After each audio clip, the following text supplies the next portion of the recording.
안녕하세요. 저희 채널에 오신 걸 환영합니다. 오늘은 강인한 여성 민서의 인생 여정을 담은 감동적이고 드라마틱한 이야기를 소개합니다. 시골에서 도시로 나와 꿈을 줬던 그녀는 수많은 어려움에 부딪힙니다. 시댁의 냉대, 시어머니의 모욕적인 말, 그리고 한때 그녀를 아끼던 남편의 배신까지. 하지만 민서는 여기서 멈추지 않았습니다. 실패한 가게를 기회로 바꿔 성공을 이루었고, 고통스러운 결혼 생활을 과감히 끝내며 가족과 함께 진정한 행복을 되찾았습니다. 강인함, 투쟁, 그리고 가족애가 담긴 이 이야기는 여러분의 시선을 사로잡을 거예요. 함께 보시죠. 안녕하세요. 저는 이곳 사연 채널을 애청하고 있는 40대 후반 여성입니다. 왜 사랑 인생 어떻게 될지 모른다고 흔히들 이야기하잖아요. 제 인생이 딱 그런 것 같아요. 어렸을 적을 생각하면 지금 제 모습은 상상이 되지 않을 정도로 아주 많이 다르죠. 그래서 이곳 사연 채널을 자주 듣게 됩니다. 이곳에 사연을 보내시는 분들도 저만큼 인생이 다이나믹하시다 보니 동질감 같은 걸 느낄 수 있거든요.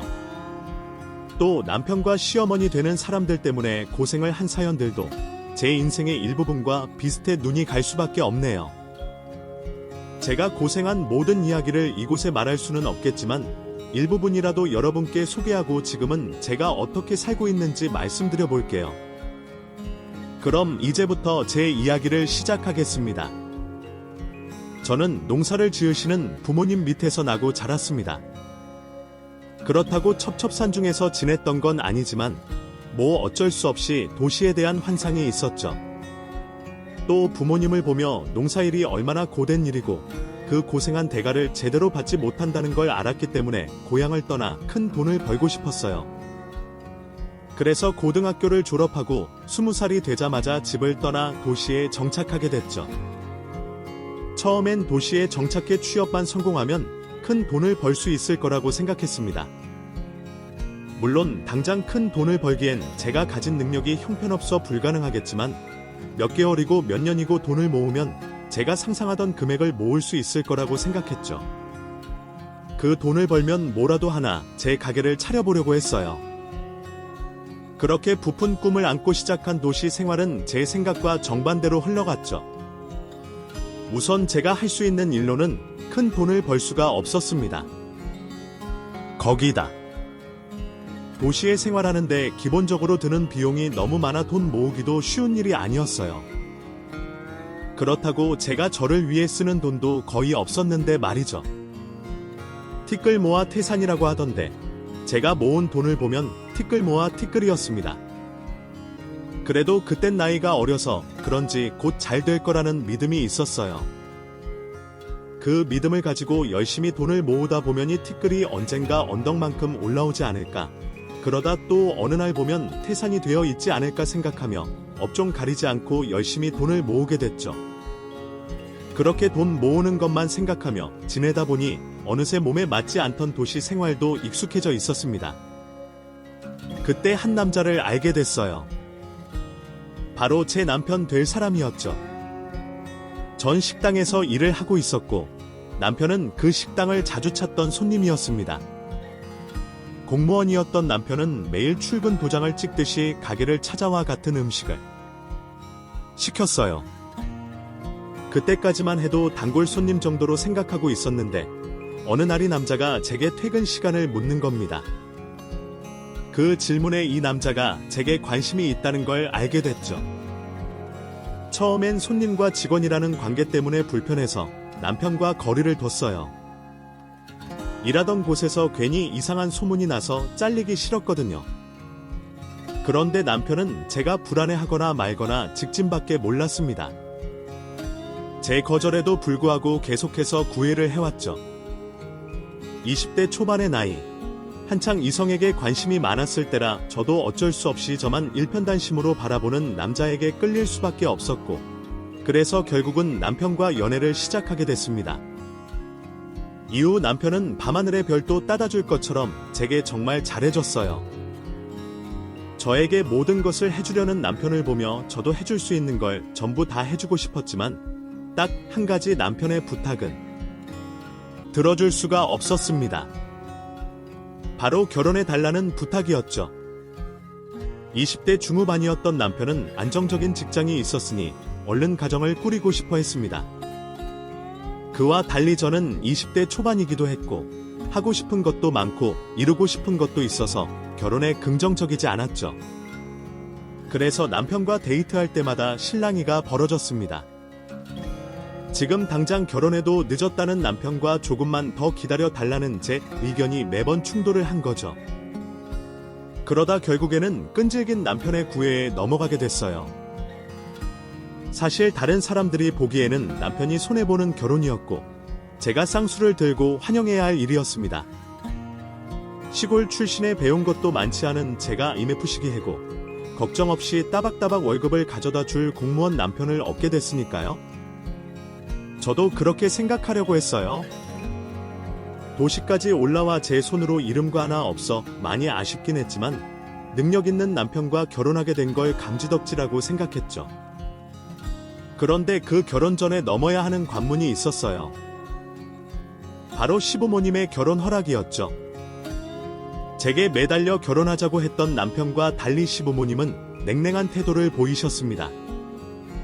인사를 드리러 간 첫날 저에 반기지 않는 건 당연했고 따뜻한 차 한 잔도 없었죠. 제 눈앞에는 고개를 반쯤 돌리고 계신 시부모님과 냉수 한 잔밖에 없었어요. 남편도 두 분의 모습에 당황한 모습이었지만 원래 계획대로 저의 뜻을 설명해 나갔습니다. 물론 두 분 모두들은 척도 안 하고 계셨죠. 그러다 시어머니께서 남편의 말이 끝나기가 무섭게 말꼬리를 붙잡고 제게 물음을 하나 하셨어요. 그런데 너 형제관계가 어떻게 된다고? 제 아래로 여동생 은지 있습니다. 언니는 어렸을 때 사고로 먼저 세상을 떠났고요. 터는 풀 것도 없네. 주녀가 돌려보내라네. 그럼 저희 결혼은 무슨 결혼? 이렇게 덜 떨어진 애를 외면을 위로받니? 그나마 아들이라도 잘 낳을까 싶어서 형제관계 물어봤던 건데 죄다 여자뿐이니 터무를 것도 없지. 엄마, 시대가 어느 시대인데 아직도 아들 타령이세요. 그리고 민서 얼마나 좋은 여잔데요. 사람 겉으로 보여지는 능력이 전부라고 생각하세요. 그럼 어디 재벌집 자식에 비하면 전 하찮고 덜 떨어진 사람인가요? 아니잖아요. 사람 됨됨이가 더 중요한 거잖아요. 민서 정말 좋은 여자고 제가 정말 사랑하는 사람이에요. 그러니까 조금만 마음을 열고 어떤 사람인지 확인을 해주세요네. 아니, 얘가 왜 안 하던 행동을 하고 그래? 왜 떼를 쓰고 왜 목소리를 높이니? 얘가 이상한 애를 만나더니 벌써 물들었나? 여보, 얘 좀 봐요. 얘들 가만히 놔둘 거예요. 너 엄마가 하는 말 못 들었어. 안 된다면 안 되는 줄 알아야지. 뭔 말이 그렇게 많아? 그리고 아가씨도 주제를 알고 들이대야지. 이렇게 남의 집에 들어와서 막무가내로 들이대면 되겠어. 더 험한 말 듣기 전에 그만 자리에서 일어나고 우리 준혁이랑 관계 정리해요. 제게 냉랭하게 대하고 집을 나가라는 두 분의 언행에 남편은 목소리를 높였습니다. 그 모습을 본 시부모님은 남편이 저 때문에 변했다며 제 탓을 했고요. 그 자리를 더 버티고 있어봤자 저만 나쁜 년이 될 게 뻔했으니 남편을 말리고 집 밖으로 나올 수밖에 없었어요. 시댁 집 밖으로 나와서는 제가 왜 이렇게 푸대접을 받아야 하는 건지 억울하고 답답했습니다. 제가 먼저 결혼하자고 매달린 게 아니었잖아요. 그런데 제가 남편을 꼬셔서 팔자 고쳐보려는 사람이 되어 있었으니 억울할 수밖에 없었죠. 그렇다고 결혼까지 포기하는 건 아니었습니다. 남편을 믿고 조금만 더 버텨보기로 했었죠. 그런데 두 분도 가만히 앉아 계시지는 않았어요. 저를 밖으로 불러내 남편과 헤어지라고 종용하셨죠. 내가 처음부터 알아봤는데 아우 정말 지독하네. 우리가 한 말 코셀 까먹진 않았을 텐데. 아직도 우리 준혁이를 만나? 어머님, 저를 왜 마음에 들어 하지 않으시는지 알고 제가 준혁 씨에 비해 어디가 어떻게 부족한지도 알고 있습니다. 그런데 저희 정말 사랑하고요. 저 준혁 씨 위해서 정말 많이 노력하고 희생할 준비돼 있어요. 조용히 하네. 어디서 입을 주절거리야. 내가 좋게 말하려고 했더니 이게 사람 열받게 하네? 아, 너 우리 준혁이에 비해 나온 게 뭐야? 너네 집안 시골에서 농사 짓는다며? 거기다 넌 고등학교만 나와서 아르바이트 같은 일만 했고 집에 돈도 없고 머리에 튼 것도 없는 게 어디서 우리 아들을 넘봐? 너 같은 애들은 너같이 하루 인생 사는 애들을 만나야 한다고 알아. 시부모님은 제가 열심히 살아온 인생도 부정하고 무시했습니다. 그리고 그날만 그런 일이 있었던 게 아니었죠. 이후에도 여러 번 저를 찾아와 심한 말씀을 하시곤 남편과 헤어지라고 하셨어요. 남편을 믿고 버텨보려고 했던 저도 계속된 괴롭힘에 결국 정신이 피폐해지게 됐고 남편과 헤어지려고 했죠. 그런데 남편은 절 놓아주지 않았습니다. 조금만 더 버티면 두 분이 결혼을 허락할 거라며 희망 고문을 했죠. 하지만 전 이미 너무 지쳐 있었어요. 그래서 남편 몰래 곁을 떠나게 됐죠. 하던 일도 그만두고 사는 곳도 옮겨 남편과 시부모님 주변에서 도망을 쳤습니다. 그렇게 남편과 헤어지고 새 출발을 하게 됐는데 몇 달이 안 돼서 마주치고 싶지 않은 분들과 다시 마주치게 됐습니다. 시부모님이었죠. 이번에는 또 무슨 트집을 잡고 날 괴롭히려고 일어나 싶었는데 이번엔 정반대의 말을 해왔습니다. 제발 아들과 다시 만나달라며 부탁을 해왔죠. 쟤야, 우리가 잘못했으니까 제발 준혁이에게 돌아가자. 이러다 잘못하면 사람 참겠다고. 우리가 다 허락하마.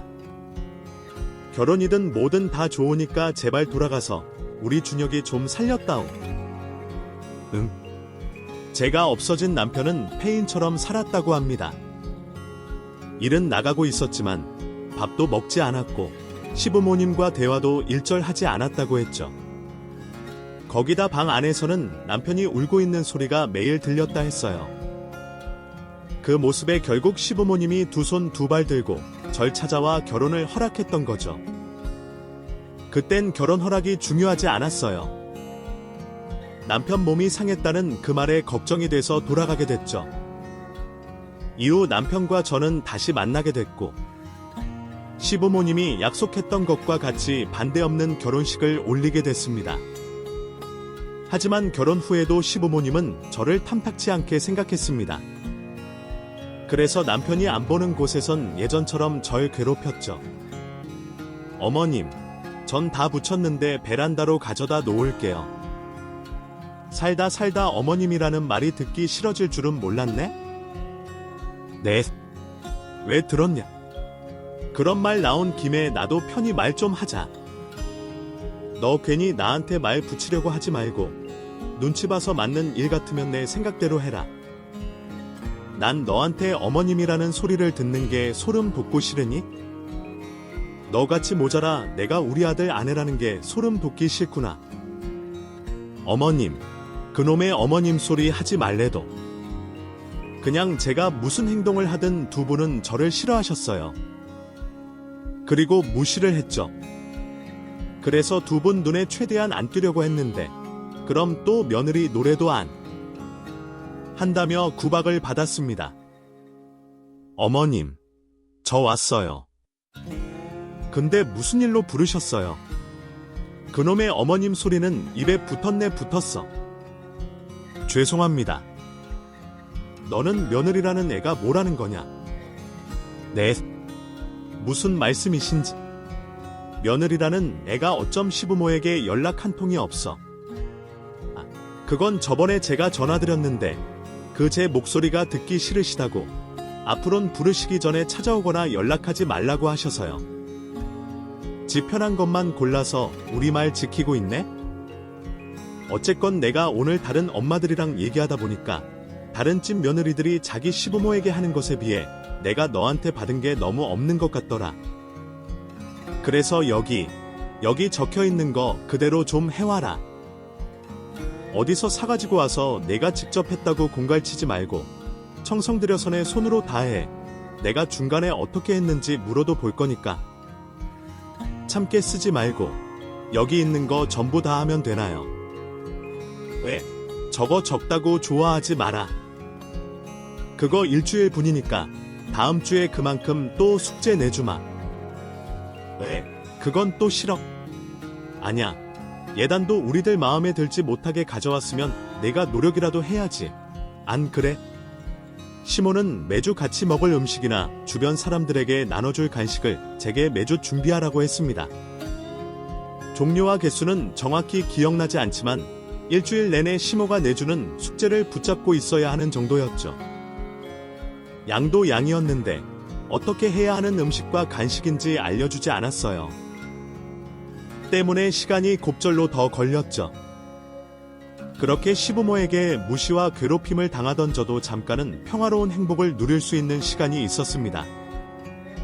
제가 임신을 했을 땐 자기 손주 귀하다고 시집살이를 시키지 않았거든요.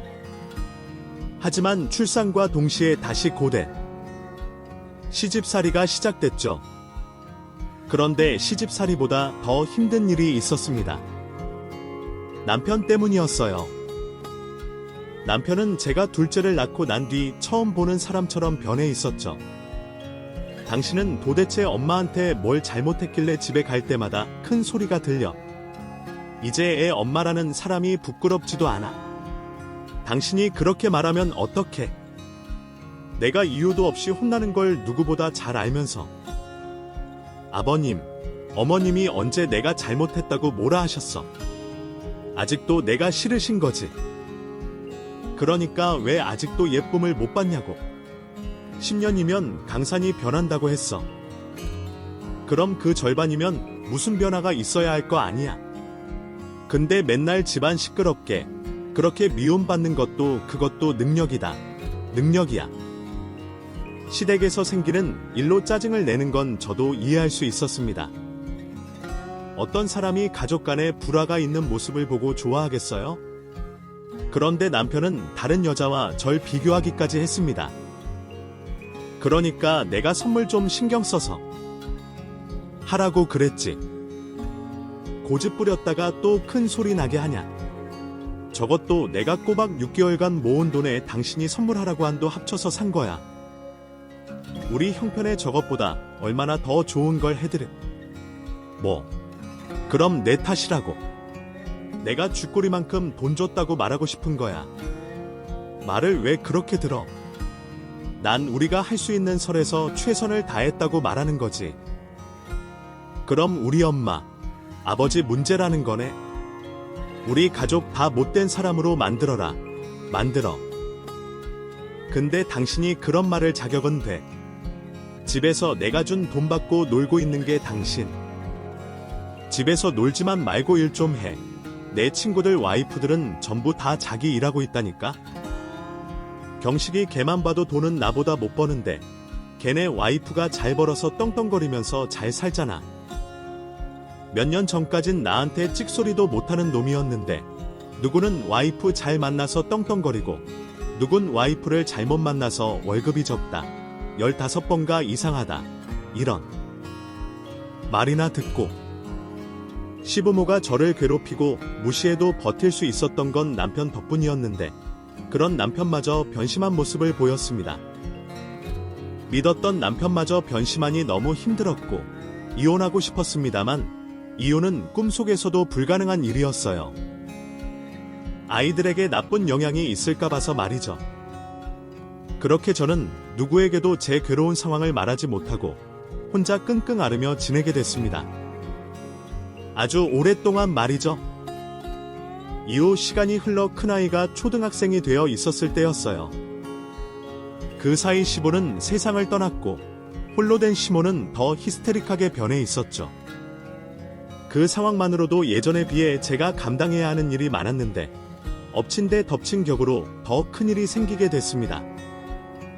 남편이 폭행과 뺑소니 음주운전으로 경찰에 붙잡히게 됐거든요. 회식을 하던 남편이 길에서 행인과 시비가 붙었고 그 사람을 심하게 때렸다고 했습니다. 그리고 신고를 받고 온 경찰을 피해 도망을 치다 음주운전을 하며 여러 사람과 차량에 피해를 줬던 거죠. 그 일로 이제까지 모아왔던 적금과 저금 통장을 깨서 피해자분들을 만나 합의와 선처를 부탁드려야 했어요. 그래야 남편이 겨우 실형을 피할 수 있다고 해서 말이죠. 피해자분들을 몇 번이나 찾아가 용서를 빌어 많은 분들과 합의를 하게 됐지만 피해를 크게 본 몇몇 분들은 끝내 합의하시길 거부했습니다. 그래도 다행히 남편이 초범이라는 점과 반성을 하고 있다고 판단되어 집행유예가 내려졌죠. 하지만 남편은 그날의 일로 공무원직에서 해임이 됐어요. 이후 징역형을 피하게 된 남편은 여러 소송에 휘말리게 되었고 그동안 우리 부부가 모아왔던 돈은 전부 다 배상을 하는 데 쓰여졌습니다. 정말 땡전 한 푼이 없었죠. 이런 상황에서도 시모는 절 가만두지 않았어요. 너는 뭐 하고 있었길래 준혁이가 그 지경이 될 때까지 가만히 있었어. 집안이 어수선하니까 얘가 그에 대한 분풀이를 밖에서 한 거 아니야. 우리 준혁이가 원래 온순 하나인데 너 때문에 얘가 속에 화가 많아진 거라고. 어머님, 정말 너무하세요. 그게 왜 제 탓이에요? 제가 밖에 있는 이 사람을 어떻게 관리할 수 있어요? 제 생각엔 어머님 따라 성격이 변한 것 같아요. 그러니까 그 말도 안 되는 짓을 하고 다니죠. 어머님 난리 치시는 걸 보면 답이 나오지 않아요. 그 피가 어디 가겠어요? 저도 그날 처음으로 시모에게 대들게 됐습니다. 스트레스가 최고치였던 저도 더는 참을 수가 없었던 거죠. 그런데 시모와 싸우고 말고가 중요한 게 아니었어요. 당장 먹고 사는 게 중요했죠. 남편은 해임된 일과 여러 재판 일들로 무기력한 상태였기 때문에 제가 나가서 돈을 벌어야 했습니다. 그래서 20대 시절처럼 아르바이트를 하면서 필요한 생활비를 벌었죠. 그런데 시간이 지나도 계속 저만 일했어요. 남편이 가끔 막노동이나 몸쓰는 일을 하긴 했지만 일이 고되고 힘들다며 하루를 일하면 일주일을 쉬었거든요. 그러다 보니 저 역시 아르바이트만으로는 우리 식구 먹여 살리기 힘들다는 판단이 섰어요. 그래서 조금 모아뒀던 돈으로 지인의 가게를 저렴하게 인수하게 됐죠. 건강식품을 파는 가게였는데 제법 장사가 된다고 했습니다. 지인은 건강 상태가 안 좋아져 어쩔 수 없이 가게를 넘긴다고 했고요. 그런데 제가 속았던 거죠. 지인이 한 말과 다르게 장사가 되질 않았습니다. 제가 가게를 처음 운영해서 생긴 문제가 아니었어요.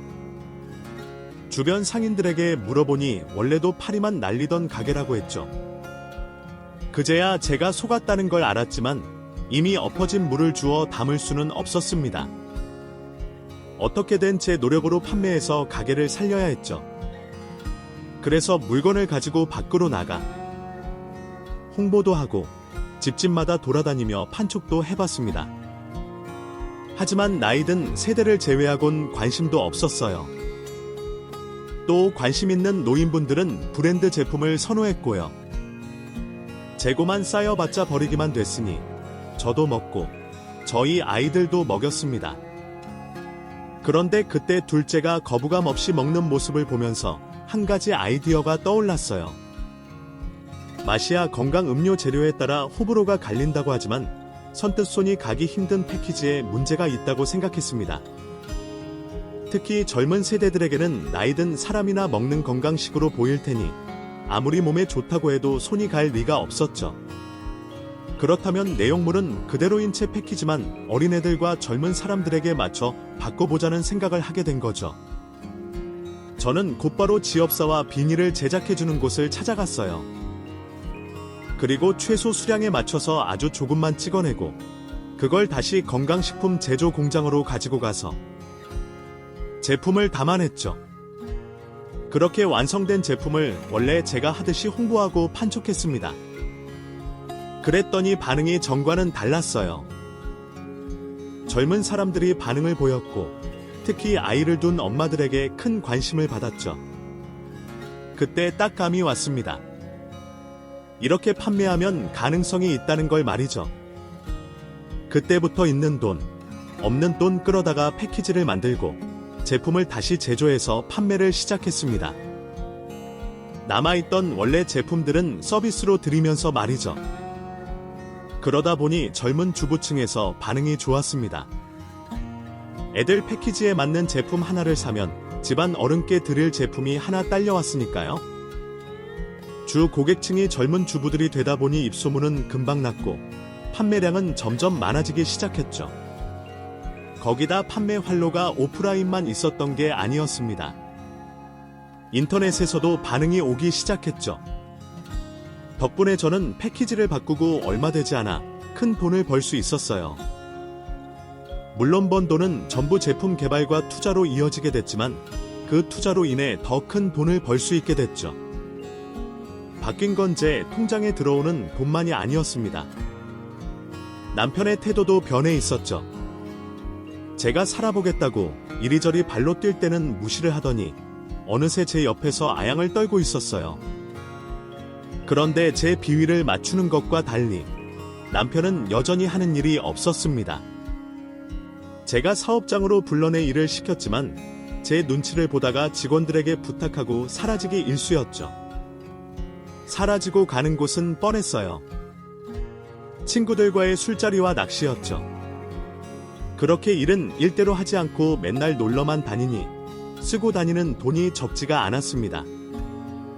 친구들을 만나면 아내가 돈을 잘 번다는 이유로 매번 자기가 계산했고 취미도 돈 많이 드는 낚시라 매달 남편 앞으로 들어가는 돈만 해도 수백이었죠. 그런 상황 속에도 저는 제게 들어가는 돈을 아끼고 아껴 집도 넓혀 이사를 갔어요. 그러다 보니 어느 날 억울하게 느껴지는 겁니다. 노력도 고생도 내가 혼자 다 하고 있는데 남편이라는 놈은 일도 돕지 않고 맨날 탱자탱자 놀러 다니고 제 돈을 마음대로 쓰고 있었으니까요. 이제까지도 가끔 남편에게 정신 차리라고 한마디씩 던지긴 했었습니다만 그날은 나를 잡고 남편에게 따끔하게 한마디 했죠. 당신 지금까지 뭐 하고 있는 거야? 오늘 아까 오태 만나서 반주하고 바로 들어왔는데 오늘은 딴 곳에 돈 안 썼어. 정말이야. 지금 내가 오늘만 묻는 것 같아. 당신 공무원 잘리고 나서 뭐 했어? 해임되고 나서야 잠깐 머리도 식힐 겸 쉰다고 쳐. 그런데 지금까지 아무것도 안 하고 있잖아. 내가 나와서 일 좀 거들어 달라고 한 것도 도망이나 치고 직원들에게 미루고 도망가서 뭐 해. 맨날 돈만 쓰지. 지금까지 당신 카드값으로 나온 돈이 얼만지는 알아? 그래. 돈이야 내가 그만큼 버니까 쓴다고 치자. 그럼 애들이라도 좀 봐줘야지. 미안해. 내가 앞으로 잘할게. 당신 회사에 나오지 마. 집에서 애들 돌봐. 그리고 나 카드 다 정지시킬 거야. 필요한 돈 나한테 현금으로 받아가고.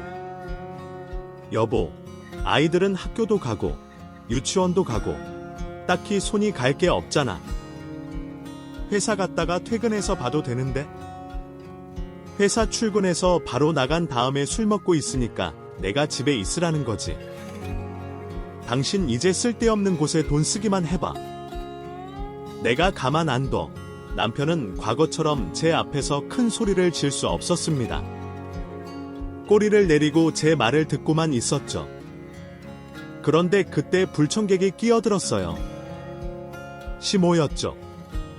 아니, 얘가 미쳤나? 네가 뭔데 준혁이한테 윽박을 질러.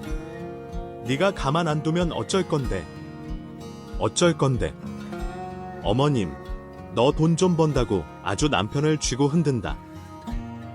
누가 보면 내가 처음부터 지금까지 이 집 먹여 살린 줄 알겠어. 개구리 올챙이 적 생각 못한다고 그러더니 넌 이 남편이 돈 벌어왔을 때는 기억이 안 나냐? 그때 우리 준혁이가 돈 쓴다고 널 잡아먹게. 어머님, 그게 아니라 이 사람이 회사에서 매일 도망치고 친구들 만난다, 낚시한다, 돈을 너무 흥청망청 쓰고 있어서요.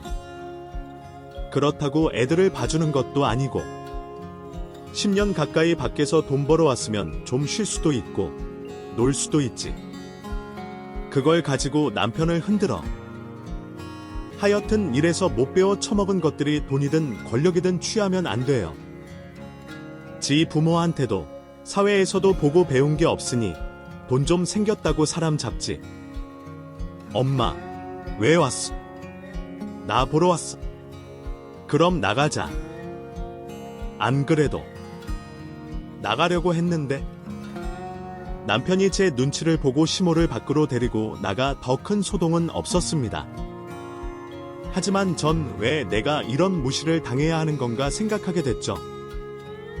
그렇게 시모로 인해 한바탕 난리가 난 뒤 전 깊은 생각에 잠기게 됐습니다. 바로 조금 전 시모와 남편의 모습을 보면서 과거 제가 두 사람에게 당했던 일들이 떠올랐거든요. 그동안 사업하느라 정신없이 앞만 보고 달려가서 바로 얼마 전 과거도 뒤돌아볼 시간이 없었습니다. 그래서 두 사람이 나에게 어떻게 했었는지, 어떤 사람들이었는지 잠시 잊어버리고 있었죠. 그런데 그날 일로 전부 떠오른 거예요.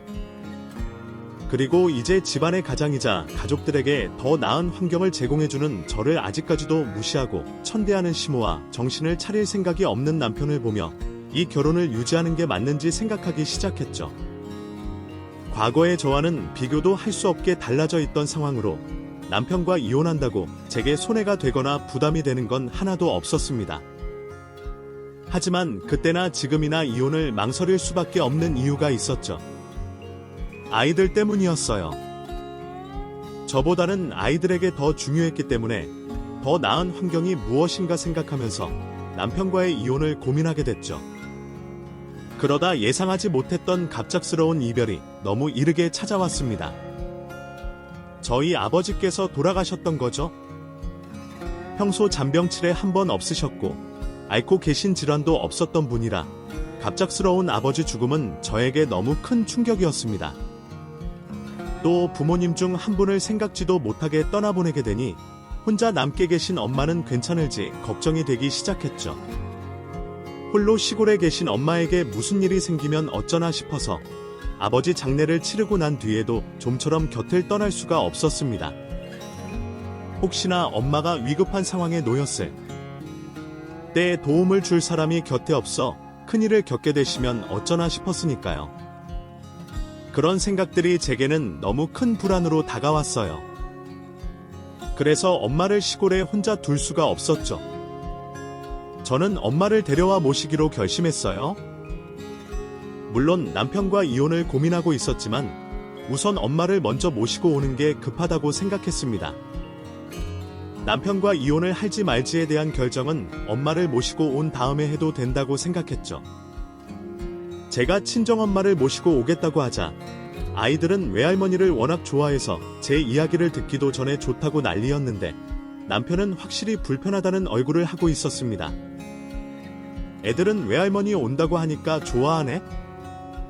그럼 당신만 허락하면 되는데 어째 표정이 안 좋네? 왜? 우리 엄마 오는 거 불편해? 아니, 뭐 내가 불편할 리가 있나? 난 그냥 장모님께서 불편해 하실까봐 걱정돼서. 왜? 그 시골에서 사신 분들 도시에서 생활하는 거 많이 힘들어 하시잖아. 답답하시다고. 그리고 평생 반일 하시던 분인데 집에서 가만히 계시는 것도 힘들어 하실 테고. 내 생각에는 계속 거기 남아 계시고 우리가 더 자주 내려가 보는 게 좋은 방법인 것 같은데. 그러다 무슨 일이라도 생기면 그때 땅 치고 후회하라고. 집이 가까우면 자주 들여다보면 되니까 굳이 모시고 올 필요 없지. 근데 왔다 갔다 하는 거리가 있는데 얼마나 자주 들여다볼 수 있겠어. 그리고 당신이 걱정하는 부분은 엄마 모시고 온 다음에 생각하고 대책 세워도 되니까 신경 안 써도 돼. 그럼 된 거지. 뭐 당신 말이 그렇다면 그런 거지. 뭐 남편의 입에서 동의한다는 말이 나왔지만 얼굴 표정은 그러지 못한 표정이었어요. 불만 가득하다는 표정을 짓고 있었죠. 그러거나 말거나 남편 동의를 받으면 끝이었습니다. 이제 엄마만 설득해서 집으로 모시고 오면 됐죠. 엄마를 설득하기 전 친정집으로 내려가면서 꽤 많은 걱정을 했습니다. 이 사실, 엄마를 설득시키는 게 이번 일에서 가장 힘든 일이 될 거라고 생각을 했으니까요. 저와 남편에게 피해를 주지 않겠다고 고향집을 떠나지 않을 엄마와 얼마나 오랫동안 입씨름을 하게 될지 걱정이 앞섰는데, 생각 외로 엄마는 순순히 저희 집으로 들어오시겠다고 말씀하셨죠. 아무래도 엄마께서도 아버지가 갑자기 돌아가시면서 많이 불안하셨던 것 같습니다. 저로서는 다행인 일이었죠. 이후 차근차근 엄마를 집으로 모실 준비를 하게 됐습니다. 평생 고향집에서 사셨으니 정리할 물건도 한가득이었고, 이삿짐을 분류하는데도 한참이 걸렸죠. 그 기간 동안 저는 친정집과 집을 왔다 갔다 하면서 지내고 있었어요. 그러던 어느 날, 제가 친정집에서 이삿짐 싸는 걸 돕고 돌아왔는데, 시모가 집에 찾아와 있었습니다. 연락도 없이 찾아온 시모는 이번에도 시비를 걸면서 제게 맡겨 놓기라도 했는지 저녁밥을 내놓으라고 말했죠. 넌 어딜 그렇게 써다니냐? 애들 밥은 누가 챙기라고 밖을 돌아다녀. 일 좀 한다고 네가 내 아들 아내이자 애들 엄마라는 본분은 잊었어. 그게 어디 갔어요? 그이가 오늘 하루 동안 집에서 애들 봐준다고 했는데 여기서 내 남편을 왜 찾아? 걔가 친구들 만나러 간다고 나갈 수도 있지? 그것보다 너 이렇게 애들 밥 안 챙기고 집안일에 서운할 거면 우리 준혁이한테 내 일 넘겨라. 여자가 가족들 돌보는 거랑 집안일이 우선이지. 바깥일이 먼저야. 그리고 원래 사업은 남자가 해야 잘 돌아가는 거다.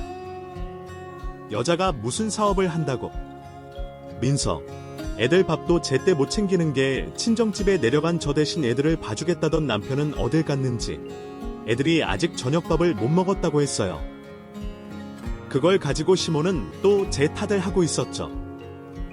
짜증이 밀려왔지만 애들 밥 먹이는 게 먼저라고 생각해서 우선 간단히 씻기만 하고 옷도 안 갈아입은 채 저녁 식사를 준비했습니다. 제가 저녁을 차리는 사이 남편이 집을 들어왔지만 시모 때문에 별다른 말은 하지 못했어요. 남편은 자기가 한 잘못을 알긴 아는지 제 눈치를 보고 있었고요. 그렇게 어쩌다 보니 시모까지 모여 다 같이 식사를 하게 됐습니다. 제 기분이야 당연히 좋지 않았지만 시모도 있고 애들도 있었으니 티를 낼 수 없었죠. 오히려 더 아무렇지 않은 척하고 밥을 먹는 중이었는데 애들이 외할머니 이야기를 꺼내더라고요. 그 이야기 때문에 그날 그 사건이 시작됐죠. 엄마, 외할머니 오늘도 안? 계속 온다고 해놓고 진짜로 언제 오는 거야? 외할머니 집에 정리할 게 많아서 시간이 좀 걸려. 오래 걸리진 않을 테니까 조금만 더 기다려. 그게 무슨 소리냐? 사돈이 오셔. 너희 집에 왜? 무슨 일로? 이 얘기 못 들으셨어요. 저번에 말씀드리겠다고 했는데 무슨 얘기해? 난 준혁이한테 내 어머니 관련으로 들은 이야기가 없는데 친정 어머니를 저희 집으로 모시고 오려고요. 친정 아버지 돌아가시고 어머니를 혼자 친정집에 두는 게 마음에 걸려서요. 저희 아버지처럼 갑자기 건강에 문제라도 생기시면 정말 큰일이라서 집으로 모시고 오려고요. 지금 이게 무슨 소리야? 그런 걸 왜 나랑 상의도 없이 결정하냐? 왜 내 맘대로 결정을 해? 저는 당연히 시모가 저희 친정 엄마를 모시고 오는 일을 안다고 생각했어요. 친정 엄마를 모시기로 결정하고 얼마 안 돼서 남편이 시모에게 그 얘기를 말하고 오겠다고 나갔으니까요. 그래서 문제될 거 없다고 생각해 아들이 한 말에 대답했던 건데 시모가 아무것도 들은 바가 없다고 했습니다. 우선 시모에게 어떻게 된 일인지 대답하고 남편을 째려보게 됐죠. 남편은 제 눈을 피하며 성질을 내려고 하는 자기 엄마를 달래고 있었어요. 엄마, 원래 내가 얘기하려고 했는데 내가 못했어. 엄마 집으로 가던 중에 친구한테 일이 생겨서. 그러니까 이 사람한테 화내지 마. 내가 전달 안 한 거야. 내가. 그리고 집도 이렇게 넓은데 장모님 모시고 오는 게 어때서 그래?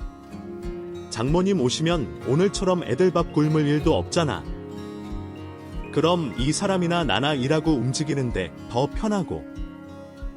아이, 그러니까 더 좋은 거야. 넌 지금 뭐라고 하는 거니? 얘가 아주 제 마누라한테 꽉 붙잡혀서 사네. 우리 준혁이가 원래 이런 애가 아니었는데 그새 얼마나 구박받고 눈칫밥을 먹었길래 이렇게 됐어. 예, 너도 대체 내 남편을 무슨 취급하는 거냐? 그깟 돈 좀 벌어온다고 유세란 다 떠나보자. 시모가 하는 말에 바로 맞받아치고 싶었습니다만 겁에 질린 애들이 신경 쓰였습니다. 그래서 시모를 진정시키고 밖에 나가서 얘기하거나 나중에 말하자고 했죠. 어머님, 애들도 있는데 그 얘긴 나중에 하시죠. 조금 이따 밖에 나가서 하시거나. 이거 봐라. 이제 말하는 것도 지가 청하겠다는 거 아니야. 이게 이제 시어머니도 우습게 생각하네. 아, 시어머니한테까지 유세했더냐. 어머님, 애들도 있는데. 아이들이 뭐 그렇게 될 생각했으면 준혁이한테 사업 맡기고 인연이 집에 붙어 있어야지. 아니면 조신하게 내 남편 받들면서 살던가. 네가 내 아들 잡아먹고 사니까 내가 걱정돼서 이러는 거 아니야. 지금도 우리 준혁이한테 유세 떨고 구박하면서 못 잡아먹어서 안달인데 내 엄마까지 오면 얼마나 더 하겠어. 아주 홀라당 벗겨먹고 아주 뭐든 다르듯이. 내 엄마 오면 어떻게 될지 뻔한데 내가 가만두고 보고 있을 것 같아. 내 아들이 너네 엄마 수발 뜨는 걸 보겠냐고. 너네 엄마 수발에 왜 내 아들이 덜아? 시모가 난리를 치는 통의 말이 길어질 거라고 생각했습니다. 그래서 애들을 먼저 방으로 보냈죠. 그리고 저도 할 말은 해야 할 것 같아서 말을 이어갔어요. 어머님, 무슨 말씀을 그렇게 하세요? 제가 무슨 유세를 떨어요? 구박은 누가 하고요? 이 사람처럼 몸 편하게, 마음 편하게 사는 사람이 몇이나 있다고 그런 말씀을 하세요. 이 사람 하루 일과에 대해서 아세요? 일하러 나와서 말도 없이 사라져요. 어디 갔나 찾아보면 자기 친구들 만나서 술 먹고 있거나 취미 생활하고 있고요. 그리고 제가 저희 어머니 모시고 오는데 어머님 허락까지 받아야 하나요? 이 집도 제 집이고 이 집에서 쓰는 돈 전부도 제 돈인데. 이년 봐라. 이제야 그 새카만 본심을 드러내네. 그래, 이제 돈을 내년이 번다 이것. 그러니까 남편이든 시어머니든 무시해도 되는 거고. 천벌 받으련 어디서 감히 이따위로 행동하고 있어. 시골 촌년에 배운 것도 없는 년을 데려다가 보살펴주고 평범하게 살 수 있게 도와준 긴. 누군데? 너, 내 아들 아니었으면 어떻게 살았을 줄 아니? 네가 지금처럼 이렇게 돈 벌 수 있었을 것 같아. 평생 남들한테 천대받는 일이나 하면서 밑바닥 인생 살다가 찌랑 비슷한 거 만나 살았겠지. 그런 놈들 옆에서 사는 년들 어떻게 사는지 알지. 맨날 욕 들어 먹고 맞고 하루도 몸 상할 날이 없다고. 그렇게 살았을 인연을 우리 준혁이가 끌어올려 줬더니 인연이 은혜를 이따위로 갚아. 이 애들 방에 있어요. 목소리 낮추시고 욕 좀 하지 마세요. 이제 나를 못된 할머니로 만들어서 내 손주들도 내 편으로 만들겠다. 인연이 아주 교활한 년이네. 그래, 내가 원하는 대로 해줘마. 우리 아들도 벗겨먹고 나도 쓰레기 같은 할머니로 만들어. 인연 아이, 똥물에 튀겨 죽일 년 그래도 모르는 배은망덕한 년. 촌년, 썩을 년이, 개 같은 년아. 입에 걸레를 물고 있는 시모를 보면서 이제 이 결혼 생활에 종지부를 찍어야겠다고 생각했습니다. 애들이 겁에 질렸다는 걸 봤으면서도 지랄 연병을 떨고 있는 시모를 보며 애들을 위한 일이 무엇인지 정확하게 깨닫게 됐던 거죠. 머릿속에서 결심이 들자마자 다음으로 해야 할 행동을 지체할 것 없이 실행으로 옮겼습니다. 시모가 무슨 말을 떠들건 말건 신경 쓰지 않고 안방으로 들어가 캐리어에 남편 짐을 싸기 시작했죠. 그 모습을 본 시모는 황당했어요. 저를 보듯이 봤죠. 처년이 정말 돌기라도 했나? 갑자기 왜 떠들다 말고 침을 싸고 지랄이야. 야, 너 미쳤어. 왜? 이제 집이라도 나가려고. 제 집인데 제가 왜 나가요? 이 집에서 나갈 사람은 따로 있지. 이거 그쪽 아들 짐이니까 당신 아들이랑 손 붙잡고 내 집에서 나가요. 나 당신들한테 진작에 정 떨어진 상태였는데 지금까지 애들 생각해서 버티고 있었던 거예요. 그런데 오늘 애들 할머니라는 당신이 하는 짓거리라 놀러 다닌다고 애들 밥 굶기고 방치하는 저놈 보니까 더는 안 되겠다 싶네요. 나 당신 아들이랑 이혼할 거니까 당장 데리고 나가요. 나가라고요. 뭐, 인연이 정말 미쳤나? 이게 어디서 이혼을 입에다 뭐, 누구 아들을 이혼남으로 만들려고 이래. 엄마, 지금 뭐 하는 거야? 엄마가 잘못했잖아. 누가 봐도 엄마가 잘못했는데 이러면 안 되는 거죠. 이제 그만 좀 해요. 여보, 엄마는 내가 잘 타일러서 돌려보낼 테니까 당신도 좀 진정해. 그리고 아무리 화가 나도 그렇지. 집에 애들이 있는데 이혼 얘기 꺼내면 어떻게 해? 애들을 그렇게 생각하는 사람이 애들만 두고 놀러 나갔다. 나갈 일이 있었으면 나한테 전화라도 했었어야지. 그리고 내가 순간 화가 나서 하는 말이라고 생각해. 당신과의 관계에 아주 오래전부터 고민하고 있었어. 애들 때문에 쉽게 결정 못 내리고 있었던 것 뿐이지. 이제 내 진심 알았으면 당신 어머니 데리고 나가. 다른 짐들은 날 밝으면 보내줄 테니까. 여보, 왜 이래? 내가 밖에 좀 나갔다 왔다고 그래? 아, 그럼 이제부터 당신이 하라는 대로 할게. 집에 붙어 있으라면 붙어 있고 회사에서도 일만 열심히 할게. 그러니까 이혼하자는 말은 제발. 준혁아, 너 언제부터 처녀 앞에서 쩔쩔맨 거야? 네가 왜 인연이 아끼는 제 남편 귀 안 죽이는 것처럼 말하더니 아주 짚고 봉으로 만들어 놨었네. 꼬봉으로. 우리 아들이 어떤 아들인데? 인연이 이혼이라는 말에 놀란 남편이 제게 잘못했다며 빌려오자 그 모습을 보고 흥분한 시모는 제 뺨을 때렸습니다. 전 괜찮았어요. 지랄 같은 성격의 시모가 한 번은 제게 손찌검을 할 거라고 예상을 하고 있었거든요. 그래서 볼이 얼얼하긴 해도 덤덤했는데 뺨을 맞은 저보다 남편이 더 난리였습니다. 어떻게든 이혼을 막아보려고 했는지 시모 멱살을 잡고 흔들기 시작했죠. 엄마, 뭐 하는 짓이야? 사람을 때리기는 왜 때려? 엄마 깡패야. 미쳤어. 엄마는 상황이 직시가 안 돼. 빌어도 모자랄 마당에 뭐 하는 짓이야? 아들 망하게 하려고 작정했어. 야, 이 녀석아, 엄마가 너 도와주려는 거 아니야. 저 엉망이 내한테 붙잡혀 살지 말라고. 근데 이게 엄마 멱살까지 잡을 일이야. 내가 널 도와주는 건데. 도와주긴 뭘 도와줘. 엄마 때문에 망하기 일보 직전인데. 나 이혼 당하면 뭐 먹고 살라고. 이 나이 먹어서 저 사람마저 없으면 어떡하라고. 내가 못나긴 뭐가 못났어. 내가 어떤 아들인데. 얼마나 잘난 우리 아들인데. 그 찰난 아들이 저 부학되기만도. 못한 년한테 이따위를 저 받고 있는 걸 어떻게 엄마가 가만히 보고만 있어. 누가 못나. 저 사람이 나보다 잘 나간 지가 언제부턴데. 아직도 옛날 얘기만 해. 당장 사과해. 당장 저 사람한테 무릎 꿇고 사과하라고. 준혁아, 어떻게 내가 나한테 이럴 수가 있니? 나보고 처녀한테 사과하라니. 내가 널 어떻게 키우고 얼마나 귀하게 여겼는데 나한테 이런 수모를 당하게 만들어. 난리도 아니었어요. 이혼을 막아보려 애를 쓰는 남편과 자기 자식 아직도 잘난 줄 알고 제게 사과를 못하겠다고 버티는 두 사람이 다투고 있었죠. 저기요. 계속 싸울 거면 나가서 싸우세요.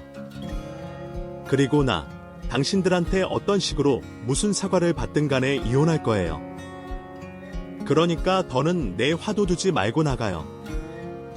당신 나랑 이혼한 앞날이 걱정된다고 했지. 그럼 이쯤에서 조용히 물러나. 이혼할 때 재산 분할이라도 잘 받으려면 너는 내 신경 건들지 말고 가라고. 어서. 야, 이년아. 내년이 뭔데 나가라 말라. 우리 두 사람한테 명령질이야. 거지 같은 년. 며느리로 받아줬더니 이게. 그래서 내가 당신한테 며느리 대접이라도 받았어. 내가 쥐꼬리만큼의 대접이라도 받았으면 이렇게까지 하지도 않아. 근데 당신, 내가 저 인간이랑 결혼하고 한 번이라도 잘해준 적 있어? 애들 임신했을 때 입국 닫고 있었던 거 제외하면 맨날 날 괴롭혔잖아. 욕이란 욕은 다 하고 고생이란 고생은 다 시켜놓고 왜 이제 와서 날 못된 년으로 만들어? 내가 저 인간과 이혼하는데 당신이 그 이후에 7알 8알이야 알아? 당신 같은 사람 옆에 있다가 우리 애들이 보고 배울까봐 이혼하는 거라고. 그리고 그렇게 잘난 아들이면 다시 세장 가라고 해. 당신 말처럼 잘난 사람이면 재혼하겠다는 사람이 줄을 서겠지? 그러니까 제발 좀 이제 나가. 꺼지라고. 시모에게 화를 내는 제 모습을 본 남편은 더 이상 제 심기를 거슬러 좋을 게 없다고 판단했는지 기막히어는 시모를 데리고 집을 나가려고 했습니다. 그러면서 아직 정신을 못 차렸는지 헛된 기대를 하고 있더라고요. 여보, 그럼 마음 좀 진정시키고 쉬고 있어. 내가 내일 당신 진정되면 다시 올게. 그리고 우리 이혼의 엄마가 주된 문제면 내가 엄마랑 절연하면 이혼은 없던 이야기 되는 거지. 나 당신하고 아이들 위해서라면 그 정도는 할 수 있어. 그러니까 마음 가라앉히면서 나 좀 잘 생각해줘. 알겠? 그럼 나 갈게. 남편은 착각을 아주 단단히 하고 있었던 것 같습니다. 전 두 사람이 제게 주는 스트레스를 합쳐서 비유를 말했던 건데 남편은 시모 때문에 제가 이혼을 결심했다고 착각하더라고요. 그게 중요한 게 아니었는데 말이죠. 어쨌거나 무슨 상상을 하든 착각을 하든 그건 남편 자유였으니 내버려뒀습니다. 그런데 남편이 아는 얘기를 시모도 들었던 것 같았어요. 두 사람이 나가고 현관 앞에서 한참 동안 시끄러웠던 걸 보면 말이죠. 이후 두 사람을 집 밖으로 쫓아내고 나서 아이들에게 이 상황을 이해시키는 게 먼저라고 생각했습니다. 갑작스럽게 벌어진 상황으로 아이들에게 거짓말을 할 수 없었으니 최대한 아이들에게 이해를 바랄 수밖에 없었죠. 그런데 제가 말을 꺼내기도 전에 첫째 아이가 제 마음을 토닥여주는 말을 해줬어요. 더 이상 할머니와 아빠에게 괴롭힘 당하지 말라고, 앞으로는 엄마가 행복해졌으면 좋겠다고 말을 해왔죠. 아이들에게 미안했고 또 고마웠어요. 그리고 아직 한참 어린 나이, 엄마를 위로해주는 아이들에게 정말 잘해주고 싶었습니다. 그렇게 아이들을 위해서라도 두 사람과의 인연을 끊어야겠다고 생각하고 그 다음 날부터 이혼을 준비하게 됐죠. 집으로 모시고 온 엄마에게는 지난 사정을 전부 다 말씀드리게 됐습니다. 엄마는 속상하셨는지 다른 말씀은 하시지 않고 제가 행복해질 수 있는 선택을 하라고 하셨죠. 가족들 모두 제가 행복하길 바라고 있었고 응원을 해줘서 한결 마음 편히 이혼을 진행할 수 있었습니다. 남편과 이혼하는 건 어려운 일이 아니었어요.